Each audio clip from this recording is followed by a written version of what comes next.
సీతాకోక చిలుక. అనగనగా ఒక పచ్చని తోటలో ఒక చిన్న పురుగు ఉండేది. అది రోజంతా ఆకులు తింటూ గడిపేది.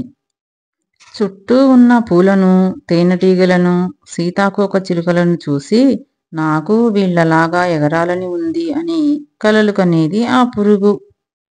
ఒకరోజు అది తన చుట్టూ ఒక చిన్న గూడు కట్టుకొని అందులోకి దూరింది. చాలా రోజుల తర్వాత బయట ప్రపంచం మారిపోయింది. ఒకరోజు ఆ గూడును చీల్చుకొని దానిలోంచి బయటపడింది ఆ పురుగు. ఒక అందమైన సీతాకోక చిలుకలాగా బయటకు వచ్చింది.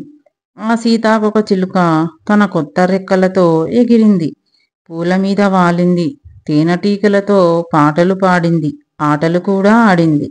ఇప్పుడు ఆ సీతాకోక చిలుక తన పాత రోజులు గుర్తు చేసుకొని నవ్వుకుంది.